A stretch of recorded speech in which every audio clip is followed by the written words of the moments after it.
Hi hello friends, welcome to మన విద్య. ఈరోజు మనం డైలీ కరెంట్ అఫైర్స్లో భాగంగా మార్చ్ 3 ఇంపార్టెంట్ కరెంట్ అఫైర్స్ అయితే చూద్దాము. సో ఎస్టర్డేస్ క్వశ్చన్స్ ఉన్నాయి కదండి, వాటికైతే ఆన్సర్స్ ఇలా ఉన్నాయి. వాటిని ఒకసారి చూద్దాము. World water day celebrates on which day? So ప్రపంచ నీటి దినోత్సవం అనేది ఏ రోజున సెలబ్రేట్ చేసుకుంటాము? ఆన్సర్ వచ్చేసి మార్చ్ 22. నెక్స్ట్ వన్ వచ్చేసి DBMS stands for database management system. So third one వచ్చేసి national youth day celebrates on which day? National youth day అనేది ఏ రోజున సెలబ్రేట్ చేసుకుంటాము? So January 12. So today's questions అయితే ఒకసారి చూద్దాము. Which state has rank last in the India justice రిపోర్ట్లో last rank వచ్చిన స్టేట్ ఏంటి అనేది అయితే క్వశ్చన్ అండి. సో సెకండ్ క్వశ్చన్ వచ్చేసి present captain of Indian football team. So present captain of Indian football టీమ్కి ఎవరు క్యాప్టెన్ అని అయితే క్వశ్చన్ అండి. సో థర్డ్ వన్ వచ్చేసి యూఎస్బి స్టాండ్స్ ఫర్ యూఎస్బికి అబ్రివేషన్ అయితే. సో టుడేస్ టాపిక్స్ చూసుకుందాం ఒకసారి. సో టుడే టాపిక్స్ వచ్చేసి ఫస్ట్ టాపిక్ వచ్చేసి సుగమ్య భారత్ అనే యాప్ను ప్రారంభించిన కేంద్ర మంత్రి తావర్చంద్ గెహ్లోట్. సో వాడి ఇన్ఫర్మేషన్ ఉంది, దాన్ని అయితే ఒకసారి చూసుకుందాము. కేంద్ర మంత్రి న్యాయ సాధికారత శాఖ మంత్రి అయిన తావర్చంద్ గెహ్లోట్ గారు న్యూఢిల్లీలో వీడియో కాన్ఫరెన్స్ ద్వారా సుగమ్య భారత్ అనే ఒక యాప్ను ప్రారంభించడం అయితే జరిగింది. సో ఇదే కార్యక్రమంలో కేంద్ర మంత్రి యాక్సెస్ ది ఫోటో అనే పేరుతో ఒక హ్యాండ్ బుక్ను విడుదల చేయడం అయితే జరిగిందండి. సో ఈ యాప్ను మరియు హ్యాండ్ బుక్ను సామాజిక సాధికారత మంత్రిత్వ శాఖల పరిధిలోకి వచ్చే వికలాంగుల సాధికారత విభాగంను అభివృద్ధి చేయడానికి ఏర్పాటు చేయబడింది. సో వైకల్యం ఉన్న వారికి మరియు వృద్ధులకు కూడా ప్రాప్యత సంబంధిత సమస్యలను నమోదు చేయడానికి ఇది కోడ్ సోర్సింగ్ మొబైల్ యాప్. భారత్లో నిర్మితం అవుతున్న పర్యావరణం రవాణా రంగం మరియు ICT పర్యావరణ వ్యవస్థను కలిగి ఉన్న ప్రాప్యతను భారత ప్రచారం యొక్క 3 విభాగాలలో దీని యొక్క ప్రాప్యతను మెరుగుపరచడం ఈ యాప్ యొక్క ముఖ్య లక్ష్యం. సో హ్యాండ్ బుక్లోని వివిధ రాష్ట్రాలు మరియు యూటీల నుంచి వచ్చిన ఫోటోల సమాహారం. సో ఇదండి టాపిక్. దీనికి క్విక్ రివ్యూ అయితే ఒకసారి చూసుకుందాము. సుగమ్య భారత్ అనే ఒక యాప్ను ప్రారంభించిన కేంద్ర మంత్రి. సో కేంద్ర మంత్రి ఎవరు అండి? కేంద్ర మంత్రి తావర్చంద్ గెహ్లోట్ గారు. సో ఈయనని central minister of social justice and empowerment అని కూడా అంటారండి. సో ఇది ఈ topic information. So next topic వచ్చేసి ప్రపంచ వన్యప్రాణుల దినోత్సవం ప్రపంచవ్యాప్తంగా మార్చ్ 3. సో ప్రపంచ వన్యప్రాణుల దినోత్సవం ప్రపంచవ్యాప్తంగా ప్రతి సంవత్సరం మార్చి 3న భూమిపై ఉన్న అందమైన మరియు వైవిధ్యమైన అడవి జంతుజాలం మరియు వృక్షజాలను కాపాడుకోవాలనే ఉద్దేశంతో జరుపుకోవడం అయితే జరుగుతుంది.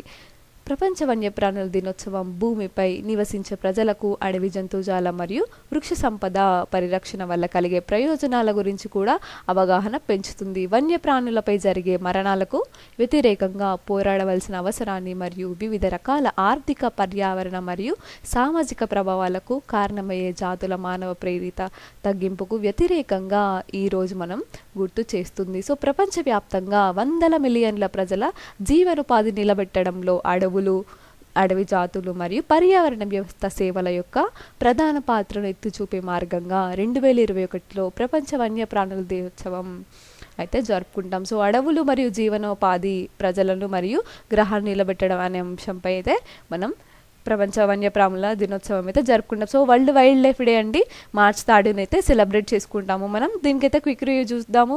ప్రపంచ వన్యప్రాణుల దినోత్సవం ప్రపంచవ్యాప్తంగా మార్చ్ 3 అయితే మనం సెలబ్రేట్ చేసుకుంటాము. సో ఎప్పుడు అంటే మార్చ్ 3 అండి. సో ఇది ఇన్ఫర్మేషన్. సో నెక్స్ట్ టాపిక్ చూసుకుందాము. సో నెక్స్ట్ టాపిక్ వచ్చేసి ఉగాండా ఇంటర్నేషనల్ టైటిల్ను గెలుచుకున్న భారత షట్లర్లు Varun and Malvika.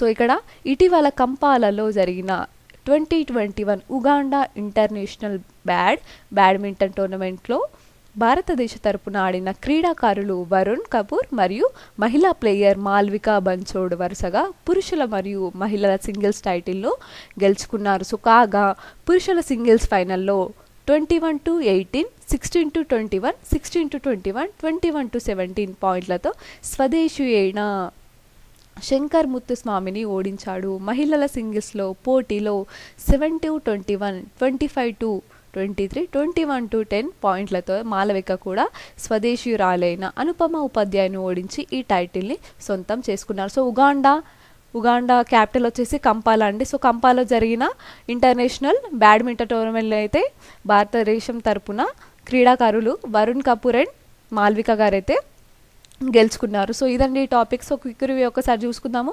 Uganda international టైటిల్ని గెలుచుకున్న భారత షట్లర్లు వరుణ్ అండ్ మాల్విక. సో వీళ్ళు బ్యాడ్మింటన్ ప్లేయర్స్ అండి. సో ఉగాండా రాజధాని కంపాలలో అయితే ఈ ఇంటర్నేషనల్ బ్యాడ్మింటన్ టోర్నమెంట్ అయితే జరిగింది. సో ఇది టాపిక్. సో నెక్స్ట్ టాపిక్ చూసుకుందాము.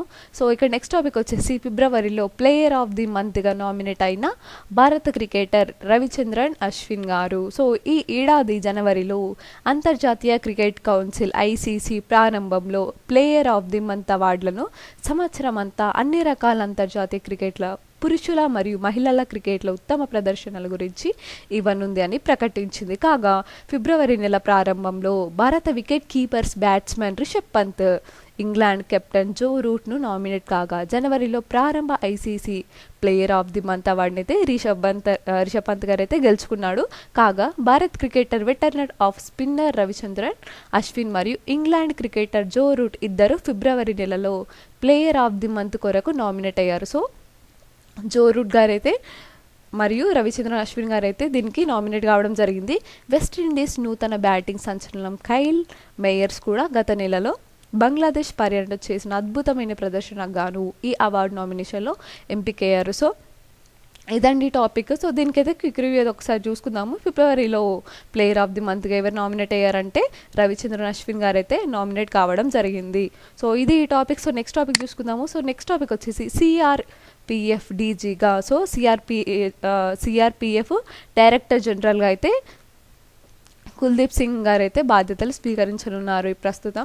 సో ప్రస్తుత చీఫ్ AP మహేశ్వరి పదవి విరమణ చేసిన తర్వాత IPS అధికారి Kuldeep Singh CRPF director general DGకి అదనపు ఛార్జ్ ఇచ్చారు. సో కుల్దీప్ సింగ్ తను ప్రస్తుతం సెంట్రల్ జోన్ యొక్క ప్రత్యేక DGగా పనిచేస్తున్నారు. CRPF అధిపతి యొక్క అదనపు బాధ్యతను తదుపరి నియామకం ద్వారా మరొకరు చేరే వరకు లేదా తదుపరి ఆదేశాల వరకు ఉంటుంది. So central reserve police force so CRPF యొక్క అబ్రివేషన్ అండి. సెంట్రల్ రిజర్వ్ పోలీస్ ఫోర్స్ అనేది CRPF యొక్క అబ్రివేషన్. సో దేశంలోని అతిపెద్ద పారామిలిటరీ ఫోర్స్ అండి. ఇందులో సుమారు 3.25 లక్షల మంది అయితే సిబ్బంది ఉన్నారు. ఇది ప్రధాన అంతర్గత భద్రతా దళంగా గుర్తించబడింది. దీని ప్రధాన కార్యాచరణ థియేటర్లు, లెఫ్ట్ వింగ్ ఉగ్రవాదం ప్రభావిత రాష్ట్రాలు, కాశ్మీర్ లోయలో తీవ్రవాద నిరోధక పోరాటం మరియు ఈశాన్యంలో తిరుగుబాటు కార్యకలాపాలకు నిరోధించడం వీటి యొక్క కర్తవ్యం. సో ఇది టాపిక్. CRPF DGగా అయితే డైరెక్టర్ జనరల్గా అయితే కుల్దీప్ సింగ్ గారు IPS కుల్దీప్ సింగ్ గారు అయితే ఇన్ఛార్జి తీసుకోబోతున్నారు. సో దీనికి క్విక్ రివ్యూ ఒకసారి చూసుకుందాము. CRPF DGగా అదనపు బాధ్యతలు స్వీకరించిన కుల్దీప్ సింగ్ గారు. సో ఎక్కడంటే న్యూఢిల్లీ అండి. ఎప్పుడంటే March 3rd.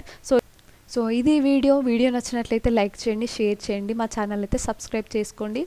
ఎలాంటి ఫీడ్బ్యాక్ ఉన్నా కామెంట్ సెక్షన్లో కామెంట్ చేయండి. Thank you for watching.